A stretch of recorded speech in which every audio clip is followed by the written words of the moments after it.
ایک عالم دین میرے پاس آیا، آج سے 20 سال پہلے کا واقعہ ہے، جاننے والے دوست تھے.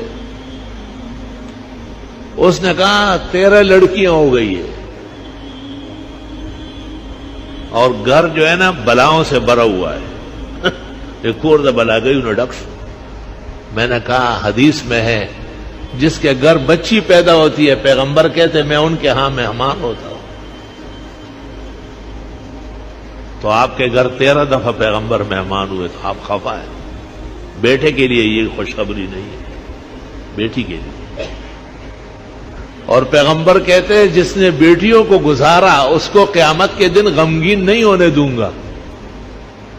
اور ایک حدیث میں آپ نے کہا میں تب جنت جاؤں گا کہ بیٹیوں کے باپ کو ساتھ کر لوں.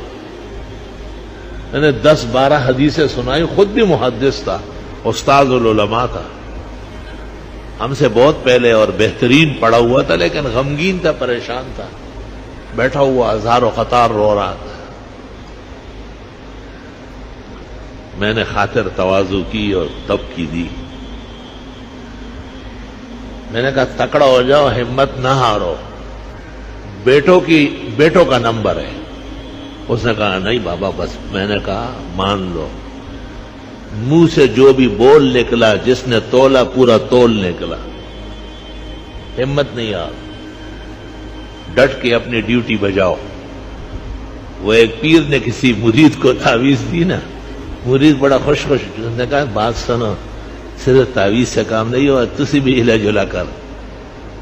تو میں نے کہا رات کا کھانا کم کھاؤ اور کم مقدار میں گوشت استعمال کرو اور چیزیں کم کرو، دودھ اور شہد اور انڈے کا استعمال کر لو. علماء کہتے ہیں 3 چیزیں جنت کی دنیا میں ظاہر ہوئی، اول دودھ، دوسری شہد، تیسرا انڈا.